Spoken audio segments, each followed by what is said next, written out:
Was it on the original stream or is so the reader? Okay, cool. All right. So everyone should be joining us here from live trading any minute.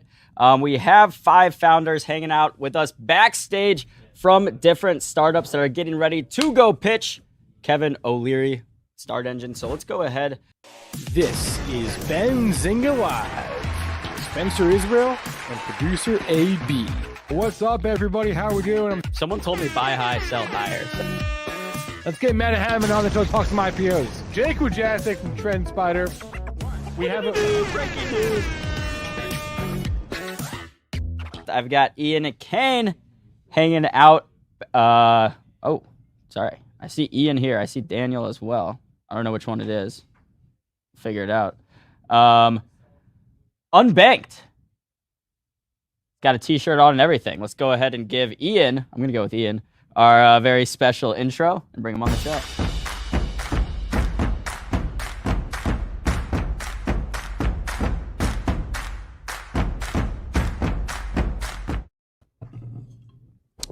Ian or Daniel, how's it going? I'm Ian. It's going well. It's going well. Okay, who's Daniel? Why do I have a Daniel on my list as well? I didn't think he was going to make the show, but if you want to let him in, you can. He's my co-founder.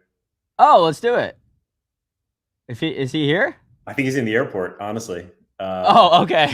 he might be there though. Let's bring him in. I don't see him backstage right now, but if we see him pop back in, we'll bring him in.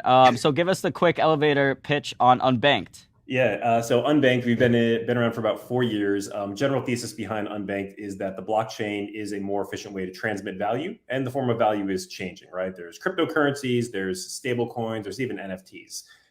The scary thing with blockchain is that it's hard for most people to understand. They got to manage their public keys, their private keys, all of this stuff. And it's scary. If you send money to the wrong address, it's gone forever.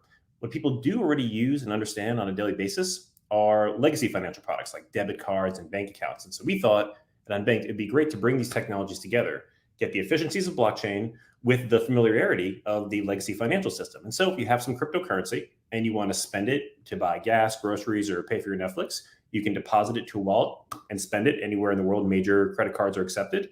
Or if you want to buy some Bitcoin or some Ethereum, we give you bank accounts so you can convert from your USD into a cryptocurrency and then put it in your cold storage or maybe spend it on a card. The one thing that makes us really different and really unique is that we take this product suite and instead of building a walled garden like some of the other players in the space where they say, hey, come to our platform and use our product how we defined it, we actually take this product suite and we go to other companies, other Web3 companies in the space that have their own digital asset. And we say, hey, we're going to give you the infrastructure and the product suite to run these programs so your consumers have the benefit. We're going to handle all of the compliance for you, all of the customer service, and even things like car fulfillment and all of that. And we package it together. And so today we're working with really, really great Web3 brands like the Litecoin Foundation, Nexo, StormX Stacks. A bunch of companies are essentially working with Unbanked to launch their own crypto debit cards or bank accounts and ultimately give that technology to their end consumers. Right. So I know that right now there's a lot of hurdles when it comes to using crypto as a day-to-day currency. What do you think needs to change, I guess, before that's more widely adoptable? Yeah, I think that's very true, right? If you go to a farmer's market today and the person selling the potatoes accepts Bitcoin and you've got some Bitcoin, you can make that transaction. But the reality is that that's not the majority of people. However, you got Visa, MasterCard, American Express, and these card networks have 70 to 90 million merchants available globally. And so the really great thing about our product is that we enable consumers to stay in digital currency up until the point of sale. When they swipe that card at the merchant, we immediately convert it to US dollars or whatever the fiat currency is where they are locally. And we settle that to the merchant. So from the merchant point of view, it operates like a traditional bank, debit, or credit card. From the consumer standpoint, they get the benefits of being in cryptocurrency, but with the efficiency of that very widely adopted rail. Nice. Yeah, and I think I remember, was it El Salvador, some country? I think they sent everyone in their country like $25 worth of Bitcoin, and the majority of people didn't use it because they didn't know how to or have a place to do it. Like you said, it's not that easy right now. So I think we'll see that change over time. Yeah, absolutely. It's finance is very personal with people, right? Some people like digital currencies because of the efficiency. Some people like assets like Bitcoin because of their great store value. Even the US dollar in some Latin American countries is a better store value than the local currencies. But ultimately, it has to be easy to use. And so that's what we've been very focused on, is how do we give people the ability to use it quickly? So when you go to Unbanked, you could sign up. It takes 5 minutes. You immediately get a virtual card. You can sync that virtual card with Apple, Google, or Samsung Pay. We mail you the physical card. We try to make it as easy as possible for somebody to go there, sign up in a familiar UI. And like I said, get the efficiency of digital currency, cryptocurrency, but with the benefits of that legacy rail system. Yeah.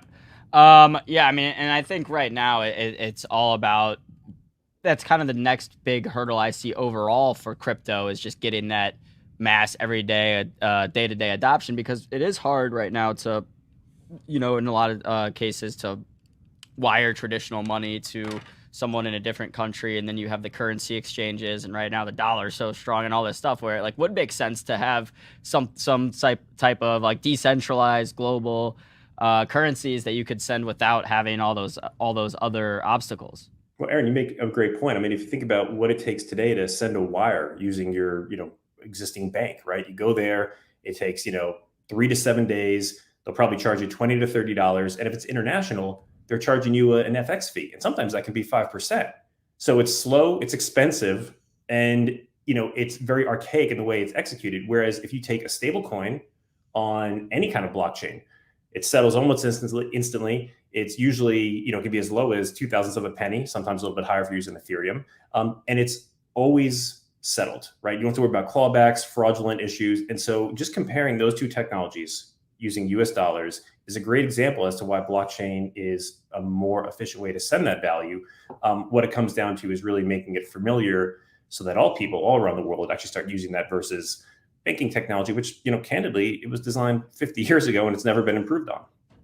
Yeah, well, I'm rooting for you guys. My crypto wallet is rooting for you guys. Ian, good luck with Kevin today.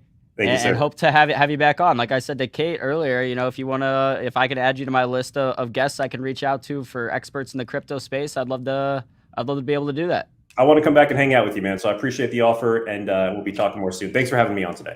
All right, of course. Thank you, Ian. And next time, maybe Daniel will be back from the airport and be able to join us. Yeah, he'll be on later. Thanks again. All right, have a good one. All right, guys, that was fun. 5 founders in about